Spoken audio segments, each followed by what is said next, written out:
All right, hey everybody, this is SIG architecture for Kubernetes SIG architecture for whatever day it is, October 30th, day before Halloween here.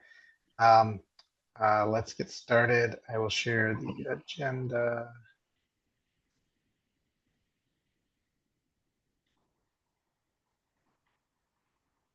Okay, Vita, you're up first. Hey folks. Sorry, I'm just trying to get to the if you don't mind clicking on that link. Given that AI Conformance Working Group is part of SIG Arch, we thought it'd be a good idea to get feedback from this group, specifically around how this is a proposed template for how to get new requirements in for AI conformance. Uh, and we're basically following like the CAP process in a bit, not as complicated, but very close to it. And the goal here is to ensure that there's proper documentations around each requirement, making sure there's place for discussion and that there's like a good workflow to show status states uh, as well as graduation criteria. Okay, awesome. Um, so this is just a request for review. Is there anything that you wanted to discuss or questions, or should we just? Yeah, this is a Uh, request for review. I did tag folks in on Slack as well as in the PR. okay. One thing, Rita, here is can you propose a set of people who are going to be the approvers? For each requirement. Uh, no, how in the regular conformance process there is one set of one group of Yes. people. Yeah. So we need that here as well. Yeah. Do you mind going to the files change tab? If you just search on approvers, I think You right have now one. yeah, I think I have it right now. I think it's SIG Arch actually.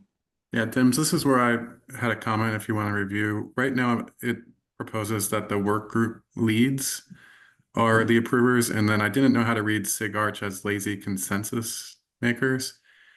And so I was interested in this meeting if like John and Jordan and Dims and yourselves could all chime in where I'm assuming that the process here will endure beyond the life of a work group. And so I didn't know like if the work group becomes a sub project or what, but I assume uh, uh, uh, we would build a process to endure beyond that. And so, like, I know you and I chatted a little bit in the past on like, hey, should the existing conformance approvers have a participatory role in this? Or, the second case here, I would be like, it could be the existing conformance approvers and maybe, 1 to 3 new people named, and it could be the people named here. I just didn't Yeah, think it was the SIG Arch leads themselves because I thought Right. traditionally we delegate that to an existing right, entity. Yeah, we right. have a. And then the other thing, just to call out that was confusing, maybe Rita, you could touch on, is like when I think about the existing conformance process, you have the behavior approvers, and like there's a clear test to read to know that, okay, this is what I'm now making conformance. It seems like there's still like a discussion or debate on whether or not shoulds versus musts need tests. And so that was the other area I think, John and Dims, if you wanted to zoom in a little bit, I want to give people's thoughts on is like, personally, I feel like in order to like graduate a thing as a must for conformance, like it should have started as a test that like we know is good and running and passing and everyone can plan to conform to before it immediately jumps to must. And so just trying to figure out when and how tests should be there for shoulds versus must in the cycle there, I think is the other area, Dims and John, you could jump in on. I mean, when you say it that way, it sounds reasonable, but I haven't given it enough thought to have like a specific opinion yet. I'd be curious to hear like what is the current plan with respect to tests. I know at one point we talked about having tests for things, but I know there were certain things where we weren't clear on how to test or something yet. So Rita, what is the current, since I haven't actually read this yet, what is the current Yeah. process there? Sure. In the README, it does say there's a test plan section. And starting 137 is when we will start enforcing automated tests are graduation criteria from musts. And I think we also discussed in the community that the plan is to work on automated tests for 136. For 136's requirements. So again, this is to give folks time to, right now, at least do self-attestation. There is a questionnaire that they can fill out in the AI conformance repo today. And to your question, Derek, the current proposal is when you submit a requirement for should, you should describe what tests will be added to the AI conformance test suite. Document like ways to test scripts or manual steps so that people can use for self-attestation. But for must, this is where we will start enforcing. You must have automated tests implemented in order to graduate to a must. Yeah, that makes sense. I'm just trying to think through like today we traditionally for like regular Kubernetes conformance, you write the EDE and then later we come back and see that it's not flaky, passing consistently. And with no change to that test, the only change is it's now marked as conformance. And so like practically as like I'll put a vendor hat on, as a vendor participating in the ecosystem, you have a history of this test passing reliably and you knew what to plan to if and when you were going to deviate in some way. And so like having some signal that says like, in one release to another, a thing doesn't go immediately to a must that never had a should test. That was the only thing I was looking to get clarity on. Like, is there a release boundary where I see an automated test that says what a should is that I can, plan for the next release when it becomes a must? Like I don't think we need to urgently jump things immediately to must, you know what I mean? And so I felt like there's some time that as long as there's a window for shoulds to must in an automated form to see it, that was the only like major spirit of my feedback. Yeah, and I think while the requirement is in should for one or more releases, it will give us also time to collect feedback, right? Like how are folks testing this, right? In the wild. And I think that's also going to help us think about how to create the automated tests. But hopefully me saying that starting 137 will enforce automated tests as a graduation criteria from us. Hopefully that put your mind at ease. Yeah, like I said, hopefully the spirit of my comment is understood, and if I misunderstood something there, or my feedback wasn't clear, it's just basically like, if you were passing in 136 or 137 and you get to 138 and now there's a new must with a new test that you never were able to see or plan for, that could catch people by surprise. And that would be a difference from traditional kube conformance behaviors. And so I was just trying to think through like, Well, if you had some way except of that saying when you promote, the test didn't change during the promotion cycle. we don't require we don't require the conformance test to exist a release before, right? We require them to be non-flaky and have been passing for a few weeks in the upstream CI with conformance. We can add when we promote a new API to GA, right? We expect conformance tests, although there's some issues we had last cycle around this, but we expect those. Now you would have had them in beta, I guess is your point. Yeah, right? that You would basically have had them I've been passing in enduring beta. you could have never gotten the code in beta. To be totally fair, I think we all appreciate this is a tough thing to do. And so my comments are meant with the most grace possible.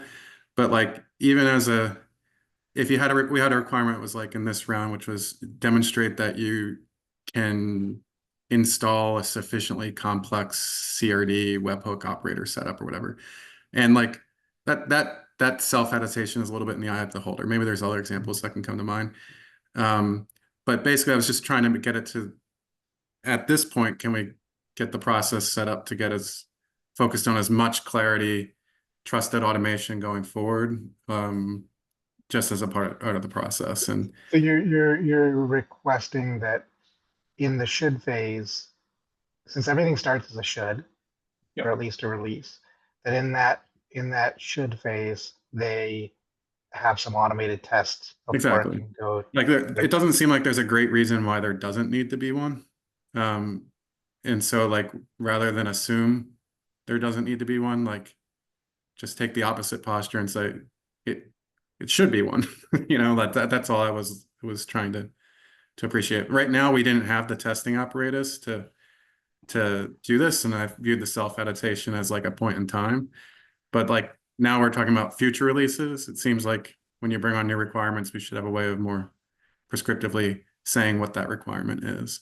Right, saying the self-attestation is just because we're trying to bootstrap this thing, and Exactly. that new requirements that come along shouldn't be handled in that way. They should be handled more. Right. That's the through spirit of what I was automated looking for here, like something Yeah. that would endure beyond this kickstarting phase. And Rita? just to clarify in my understanding, would it make sense to have like 3 stages? So should just without like automated tests, and then should with automated tests, and then must with automated tests. Does that I'm open sound- to other people's perspectives. I feel like anything with an automated test provides more clarity to the consumers of the program on what it actually means. And anything without an automated test kind of becomes in the eye of the distributor on what they're attesting to, and may or may not be easily vetted by whoever's approving their submission, right? And so either way, I just feel like a test of some kind should be reasonable, and to not require it in the beginning felt awkward at this point. Candidly, as a vendor here who's had to submit results, like it's easier if I can just run automated tests the whole way through and see with shoulds going forward if I'm set up for my next release, to not have to do anything special there afterwards. So anytime where I have to do self-attestation going forward is just actually more work for us as vendors, as well as reviewers, I guess. I don't know who the reviewer body is fully yet. Derek, that perspective is helpful. I think one of the challenges has been, that there is no clear understanding of what AI is and always will be, right? So there are various vendors, for want of a better word, like that say, oh, I don't want, a different vendor to be in here. From the point of view, I don't want a different vendor to be required, as it were.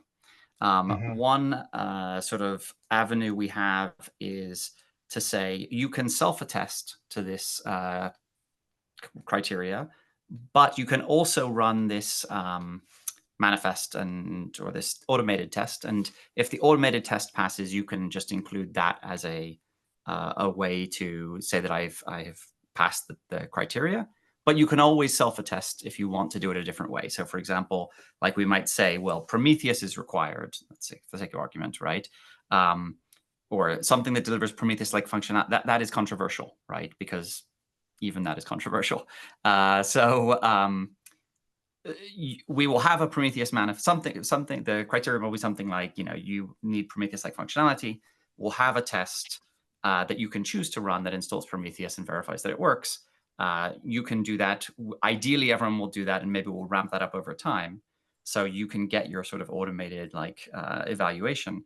But if you are a vendor that is competing on, we're the non-Prometheus company, right? Then you can still pass it, albeit you have to jump through more hoops. And obviously, we are trying to push people to not do that, right? By virtue of making life harder for them.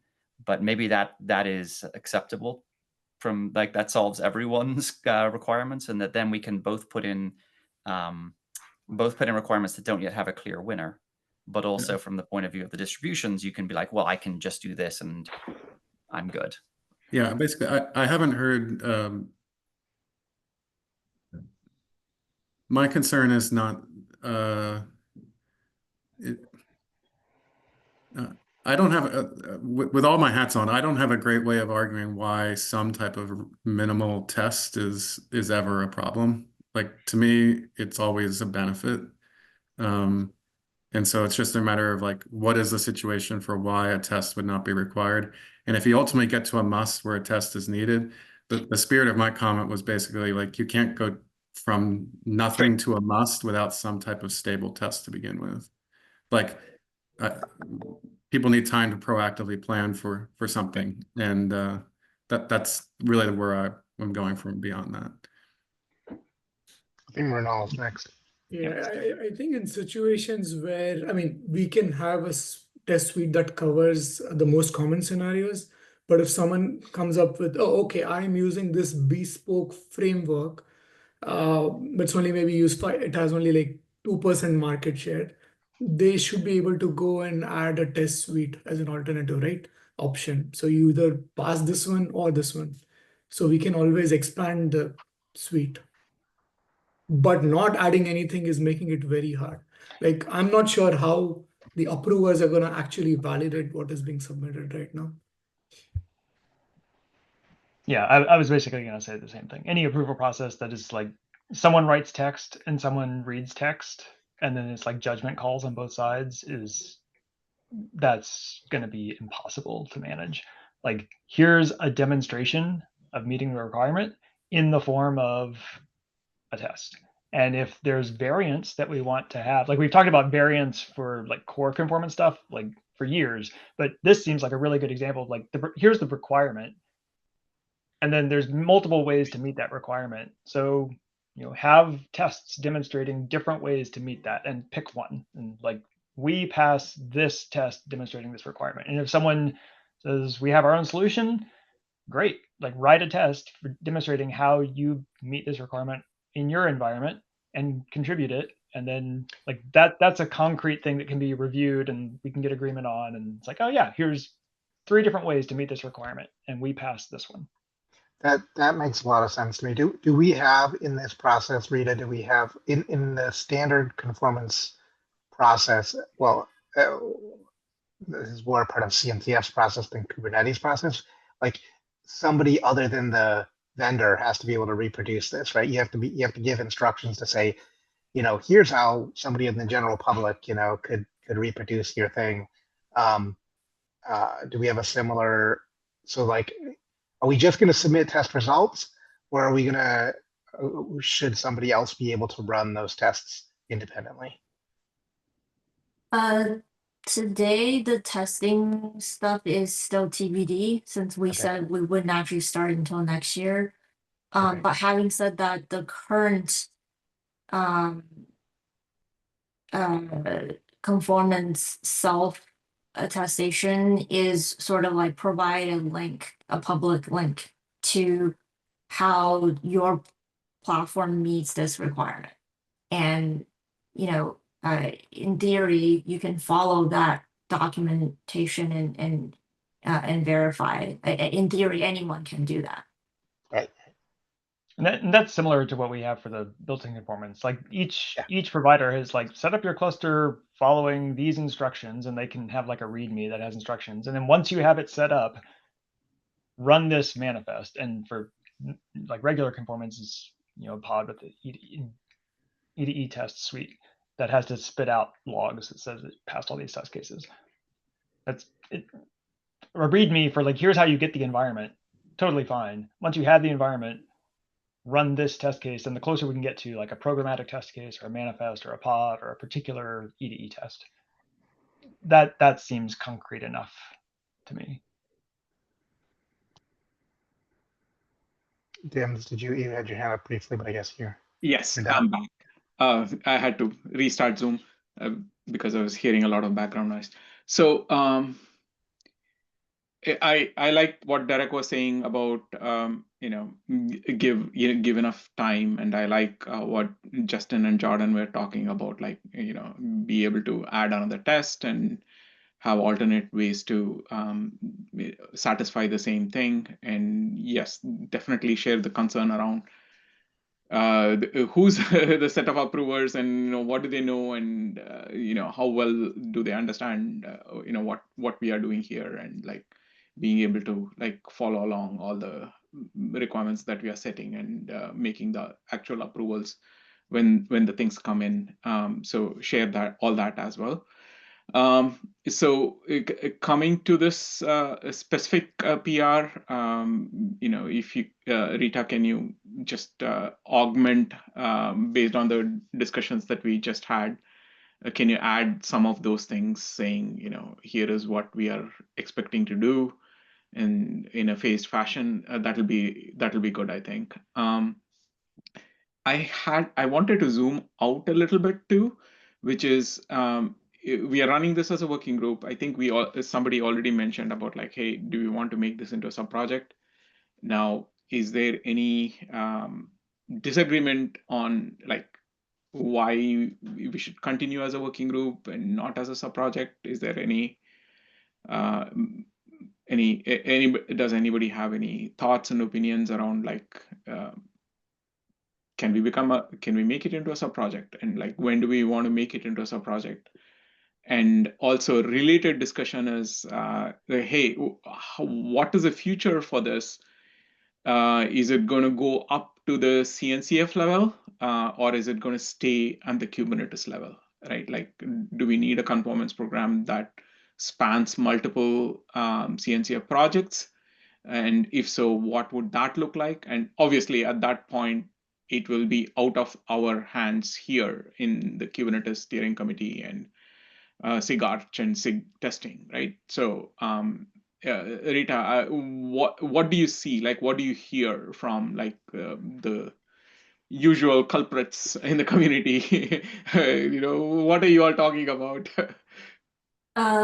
Yeah, I mean, obviously I can do my observation, but I don't speak for anyone else. I think from my observation so far, it seems everyone wants to start with Kubernetes because that's a good baseline, good foundation. But I think long term, everyone, because of the world we're in, it's more than just Kubernetes. So I think this is why we, even for the naming, like we kept going back and forth on CNCF or Kubernetes. That's why right now it's called CNCF Kubernetes AI Conformance Program. I don't know what it actually means if we go outside of Kubernetes, right? In terms of, like you said, there's no, like even for, let's say, graduating from beta to stable API, like that, there's no standard in CNCF, right? So for us to even, like, for example, one of the requirements for a must was like, hey, the feature that we're asking, or the requirement, like the API must graduate to stable before it becomes a must. Makes a lot of sense. But you can't require that for CNCF because there's no such enforcement, right? So I think what I'm trying to say is TLDR is users are using things in CNCF or even beyond CNCF. They're projects, tools, that's frameworks that's outside of CNCF, right? Some are in Linux Foundation, some aren't even in Linux Foundation. So I think the program should start small. That's my opinion. I think we should focus on Kubernetes first and then slowly add things on top. And if the program expands later, then we can revisit this decision. That's my opinion.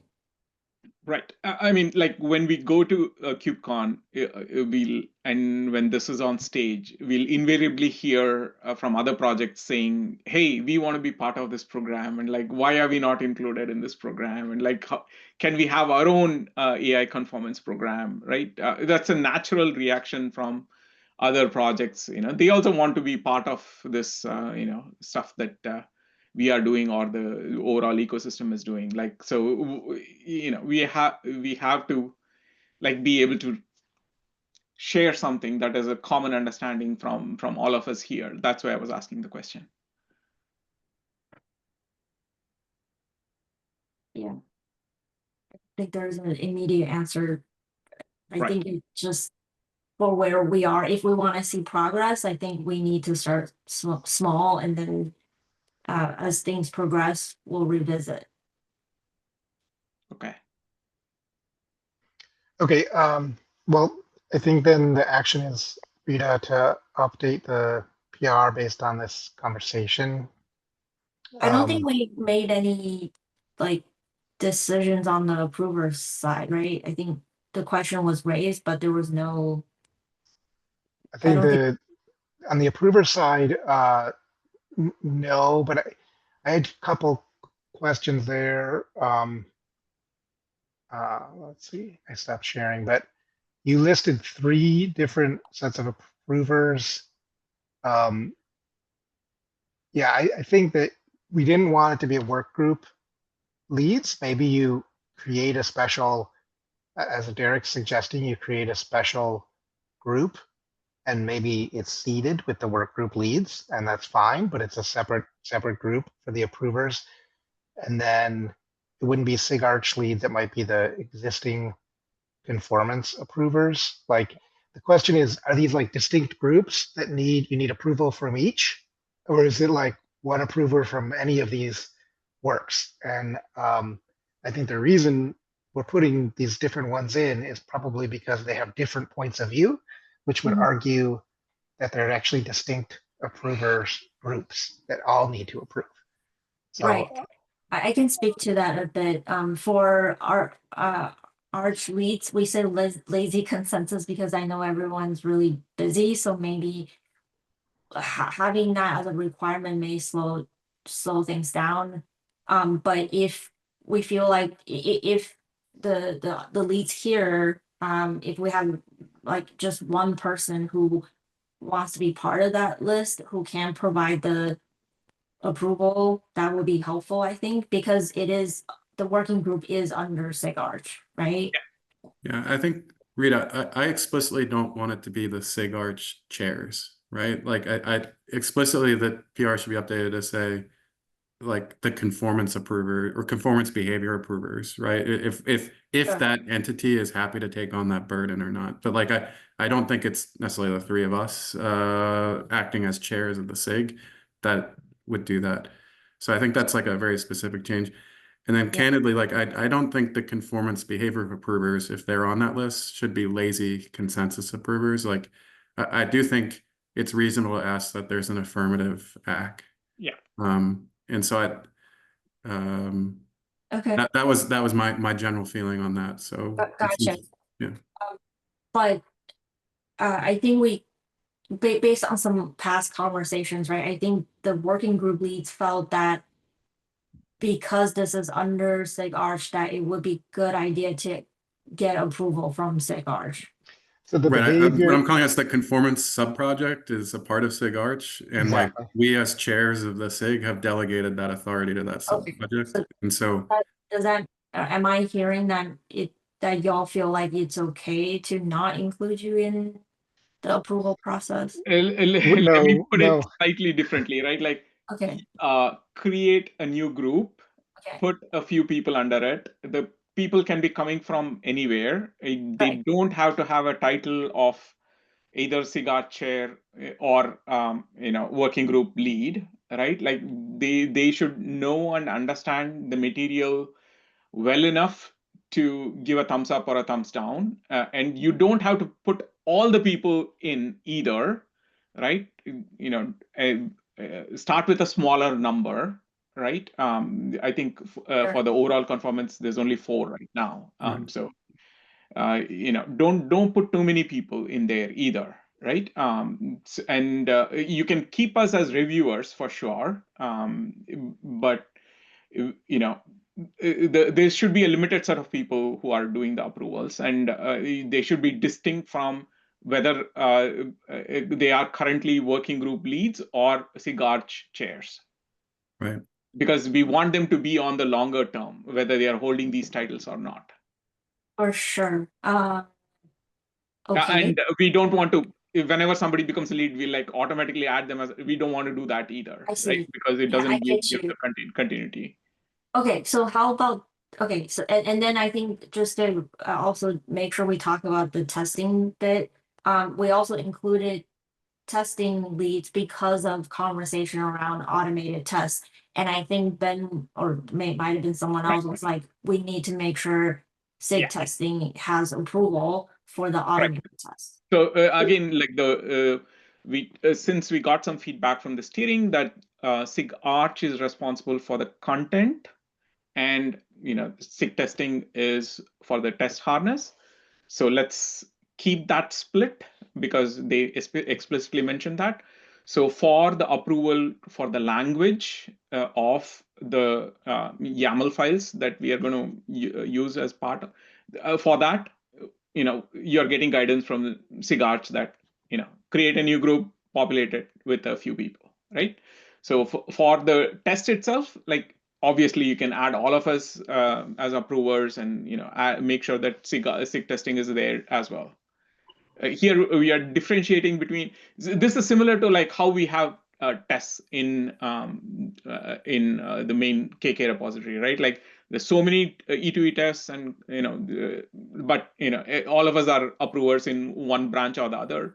So same way we can do for the test itself, but we are talking about just for the text of the conformance definitions. Yeah. Okay. So for the text, we said small group, seed with work group leads. Don't need to include SIG Arch leads chairs as part of. To be clear, it may not have to be this work group leads, but it should include, in my opinion, an existing conformance behavior approver. Like if one of those folks are willing to sign up and say, yes, I will participate, I don't think it should be a disjoint set. Yeah, so I can be part of that for sure. You can put my name in. I volunteer as tribute. But what I'm also saying is like you don't have to like count. There are 4 working group leads. All 4 of them should be there, or something like that. Like pick a few out of them, and like people who are willing to be there for the longer term is basically what we are looking for. There might be some of the working group leads whose role or whose job is to do something until like we get to North America, or like even get to EU, right? So leave those out. Like we want people who know Kubernetes, who have done Kubernetes for the longer period of time, and who know the rules under which we operate. We want those people there. They need to know how we work, so to say. Okay, gotcha. By the way, I'm taking notes in the meeting notes, so feel free to let me know if I'm getting it wrong. But yeah, I think I've captured all this. I'll we'll basically ask for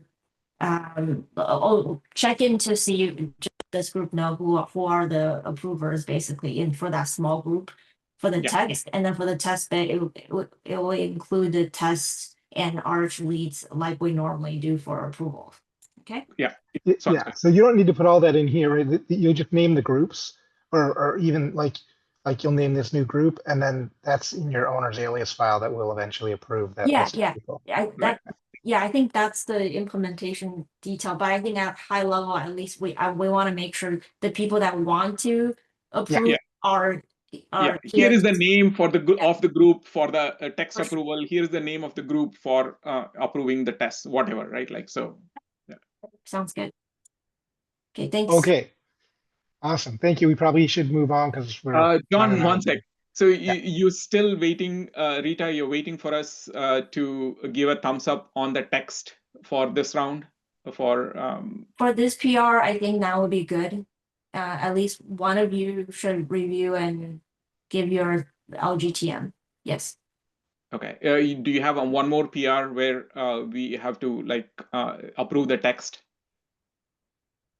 You mean for new requirements? Sorry, say that one more time. I thought you had 2 PRs. One for the process, which was this one. The other one was for the text for like the 2 versions, 1.34 and 1.35 or something like that. Oh, that one is in CNCF repo, right? Okay. I think. Oh, sorry. You're right. There's another PR that's also waiting for you guys. Okay. Mario opened that one. Yeah. Okay. So direct John, please. We have 2 PRs to go review and provide comments, and let's Yep. try to do it by end of this week or early next week. Yeah, and I'm happy to do that. So Rita, do you mind putting the other PR? Yeah, I'm adding Yeah. it right now. Mhm. Thank you. Yep. And let's plan to make it into a sub-project when we all come back from KubeCon, based on all the feedback that we are getting from KubeCon. We can have one more discussion at that point, and then early next year we can turn this into a sub-project, Rita, if all goes well. Okay, sounds good. Okay, awesome. Thank you. So I guess we'll see if maybe we have more time to talk about this if Kevin, Kevin is here. I don't see Rob on the call. Am I blind or is he just not here? I think he's not here. Okay, then Kevin. Yeah, I've just been trying to think about how like we can use AI for more like the maintainership tasks, like pull request reviews, and I am kind of running into sort of some challenges with who is that can actually approve things like this. Like one of my goal is that I would like to try and pilot some AI pull request reviews on some Kubernetes SIG projects. I'm a maintainer of JobSet, so I'm able to request this here. And then I've talked with the Q maintainers and they were interested in having this. And my goal would be to potentially include this in Kubernetes if we like the results.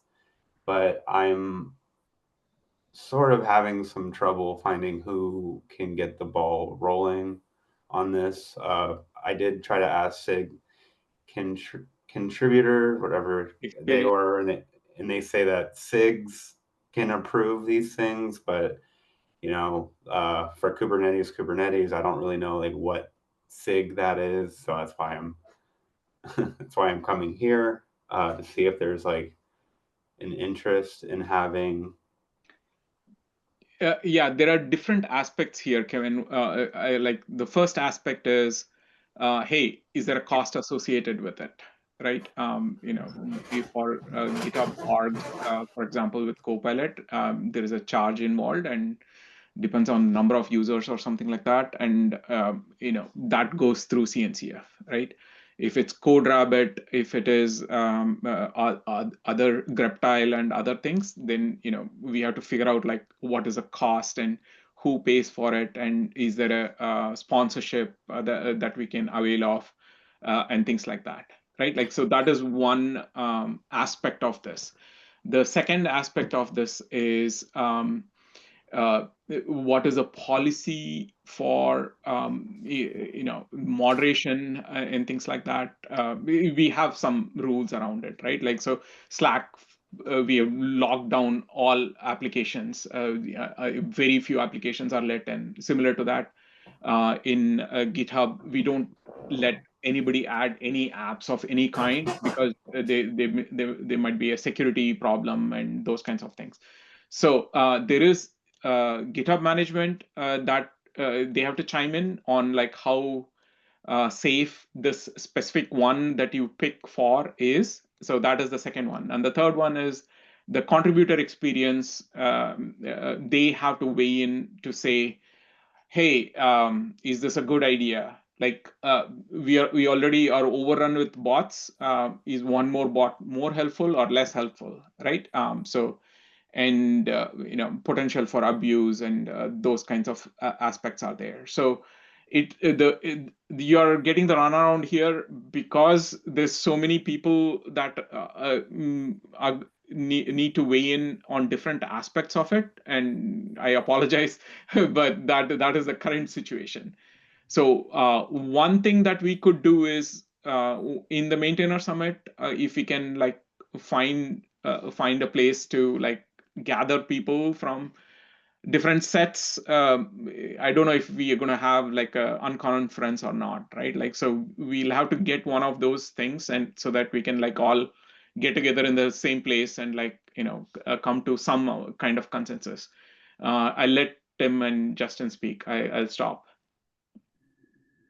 Hey, Kevin, and Dims, all due respect, I think we're being far too timid about this. We are 12 months behind where we should be on this adoption curve. The security models around GitHub exist, so we should not be worried about turning something on that can send PR comments. I get that we have GitHub admins who have way more visibility into how that actually works than I do. Cool, we should get them involved. What I'm afraid of is we've set up a situation where everybody can say no and nobody can say yes. And so I would like to propose, I motion that this group vote yes, we should turn on AI tools aggressively for KK as soon as is humanly possible, so that when GitHub admins and contribex get this request, they don't have any ambiguity. Like I put on the floor that this group should vote yes right now, today, and send a very strong message with Kevin or whoever is willing to carry the football. We should turn these things on. We won't like all of them. Some of them will be detrimental. We'll turn them off as is, we figure them out. CNCF already has worked out some payments with some of the organizations like DOSU. We should probably start with those ones. Obviously, we should go to the other ones like Copilot has been great for individuals getting free accounts. We should, go to other open source projects and say, hey, do you want us to put your stuff through the paces? Because we will put it through the paces. Justin? Totally agree with Tim. I voted in the comments. I voted yes, obviously. I agree that we are also a long way behind. Like Arno and I thank you for your help previously creating the maintainer tools. We sort of lost a lot of momentum about that. There are a lot of naysayers. I will plug briefly this. We are going to talk about this Arno and I are going to talk about this at the Maintainer Summit. Others are also going to talk about it. I do think, if we should have the vote here, we should vote early and often. I'll also say one of the principles that I'm going to propose, or Arno and I are going to propose, is that, you're responsible for your contributions, whether or not they're using AI. We're all going to be using AI in future, so you're still responsible for your contributions, even if you use AI. You can't be like, oh, the dog ate my homework or the AI did it. And I think that applies to reviewers as well. And so I would hope, Kevin, that you can, start using AI to do your own reviews, the reviews that you do under your GitHub name, and be like, yeah, okay, sure, in theory, it could like start a nuclear war by flaming the president or whatever it is. But in practice, look, I've been doing it and it works just great. So these concerns may be slightly overblown type thing. I don't think that goes against any of our terms of service or agreements or code of conduct or whatever it might be. And I don't think anyone can sort of say no if you want to do that. Kevin? Yeah, there's a lot of questions. So I will not be at KubeCon, so I won't be able to find anyone in the Maintainer Summit for this one. But if there is discussions, please keep this in mind. Yeah, I would like to, I'm happy to at least get the ball rolling on this on some tools. And it's good to hear some agreement on that one.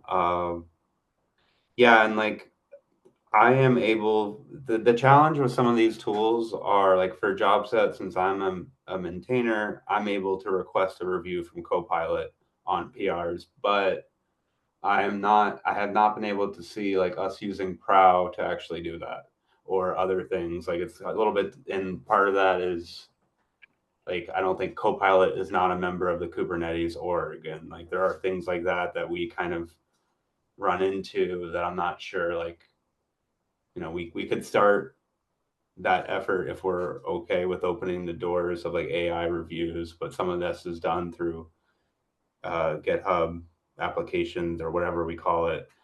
And so, yeah, I guess it sounds like there is interest in having this, and I have posted on the GitHub management to ask about like where the stance of this one is. I did also follow up with Jorge Castro from the CNCF about what the CNCF's policy is on these tools, and generally he was very much like, we are free to test out tools as we want, and if we come to like I picked CodeRabbit because they say they're free for open source projects. So I was thinking like it'd be best to try this on free tools anyway. But there are like we can work with the CNCF if we run into some blockers, but I think there's this tendency to wait for the CNCF to give us the go ahead, and I'm not really seeing that from them. That like only when money is involved, Kevin. If they have to pay for it, then we have to worry about it, right? Like, yeah. So from this gang here, what you're hearing is we are supportive, right? But we are not the one that are going to be taking on the decision on like switching on the thing in a GitHub app or trying to evaluate the different tools and coming up with one which works better than the others for everybody, which is probably the Contribex, or we are not going to pay for it. If we have to get some sponsorship, then we have to SIG Infra can help negotiate with CNCF to do whatever is required. But from this team here, we are supportive. That is what you will hear. Okay, I'll continue. I guess I'll see if I can get someone from GitHub management to keep taking a look. If people are adamant on it, please feel free to comment that we're able to, like, there is support on this one, because yeah, that would probably help get the ball rolling a little bit more. Yeah, I would say you should fix on one tool and then try to figure out like who is going to block you on it. Right? Yeah, I mean, there is a challenge where with job set, like I'm not going to get a lot of information, and like I want to be able to show like this working on like a higher volume repo, and like with job set we might get like 1 or 2 PRs a couple weeks. Yeah. And so I do want to, like, I was going to get enabled in job set. I've talked to the Q maintainers, and maybe there I can see about getting it enabled and then kind of roll it out slowly. Right. Is kind of my approach. But yeah, eventually I would like to get it. Can I just say, let's not be timid. Like, I really don't see a whole lot of downside for running with this pair of scissors. Maybe it's a disaster and it'll flood my mailbox, and then we'll very quickly turn it off. But I think the slowly part is ask for a review. Like, don't automatically comment on all 800 PRs that are open, but like turn it on. Anyone, like any reviewer, any submitter, like you can say, review this, please. I mean, I would like it to be more proactive. I don't want to see a pull request until the bot has already looked at it. See, that is where the contributor experience comes in, because we have a difference of opinion here. So I get rolling it out slowly, and maybe KK is not the very first thing we turn it on for, but like, if it's opt-in, it's fine in KK. Opt-in in KK is fine. I agree with that. I'd like to turn it on for not even opt-out, just like automatic. What's the number 2 traffic repo in our family of organizations? Can we convince them? Or, Q maybe is a good example. Sorry? Test infra.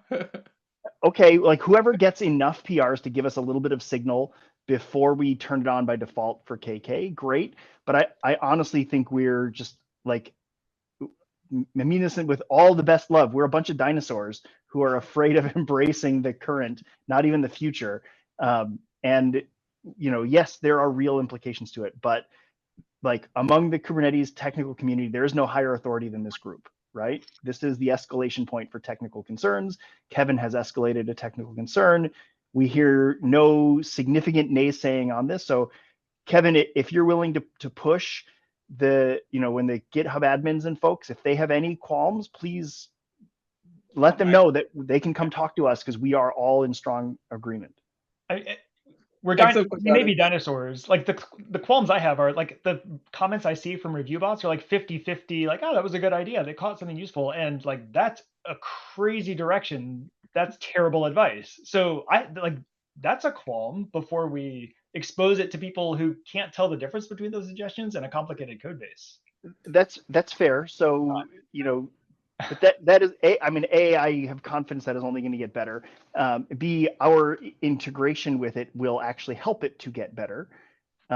And C, 50% still pretty good. Like, I don't know. I mean, Jordan, you're superhuman. We all know this.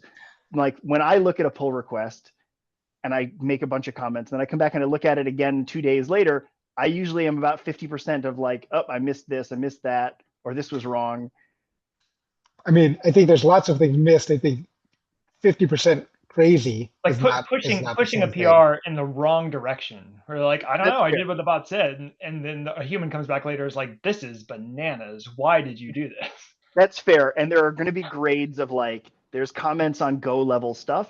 Those we should never even see those, right? Those should just be automatic. People just go fix those. Like it's, if you take it as a lint on steroids, then there are going to be architectural questions. And yes, we're going to have to be involved in training it. But also, like, what happened with Walter and folks' proposal to get an agent's MD file checked in? Like, I don't know what happened with that. Still I was open, yeah. just checking whether we have one, and we don't yet. So like Walter Fender and folks started writing one and trying to get a model where we can have a root agents MD and a bunch of agents MD in subdirectories, and the guidance in the root MD was strong enough that the AIs would actually go read the subdirectory ones, but only when they needed to traverse that subdirectory. Like, it was creative work and it seemed fruitful. I just don't know what happened to it. It seems to have stalled. And the last comment is from Tim saying, hey, Walter, can you update this? So maybe we need to. He's like, yeah, please. I think this is the point. I think we need to go step by step, but we don't need to go slowly, right? Like, I think, you know, I am very guilty of this. Like, the step by step gets boring and I lose interest and I don't come back to it. And Walter maybe has the same thing going on. I don't want to speak for him, but, you know, like, you know, there's some valid objections and we need to make sure we've covered those and then move through them. But like, I'm going to try to start, I think tomorrow I have a late day. I don't put things on my calendar. I'm going to start with like a CLI tool that I see you giggling there, Jordan. I will start with like a CLI tool that lets you like do a draft. There's actually great features in GitHub where you can create a draft and then you can like a draft PR review and you can edit it, like, so we don't have to build a UI, which no one wants me to build a UI. And so hopefully that will be useful, Kevin. We should push on the other fronts as well. But I hear what you're saying, Tim. We need to move faster. I think that has to still be first we do it locally and then we do this, and then we could gain confidence to turn it on. And yes, we'll do it in one repo first. I think that once any maintainers see it working well in another repo, that will spread like wildfire. But I think we need to go through those steps, and I will endeavor to keep the faith, as it were, as we walk that walk. Tim Allclair. I can't believe I'm suggesting this because I'm frustrated by the proliferation of working groups, but I wonder if this is a good use case for some people with interest in AI development to like kind of have a focused effort on bringing our repo up to like adding better development tooling. If I would put this in Contribex or something, I wouldn't create a whole working group. Maybe sub-project instead of working group, but like, so it feels like there's a lot of people who are interested in this, and there's a bunch of kind of like disconnected projects, and yeah, just kind of having a sub-project where, with some people that I think that's an awesome idea, Tim, like group for coordination. I'm sure you could jump in there and lead it since you're volunteering. I mean, an umbrella issue and like a bunch of people driving pull requests to check off things in the umbrella issue, I think is going to be way more effective and lighter weight. Yeah. I think that's Kevin or Tim. I can start that. Kubernetes org? Would that be a good like repo to put that in? I'm not sure like what repo would be like the best one. Community maybe? Yeah, Kubernetes community is better. Sure. Yeah. But let's start and keep the framing as we're going to do this. Let's just figure out what things we want to do and the sequence of things to do them. It's not a question. It's just a plan. Yeah. Awesome. Well, we have 2 minutes left. Anything else quick? Happy Halloween. Yep. Happy Halloween, everybody. Thank you. Bye, everyone.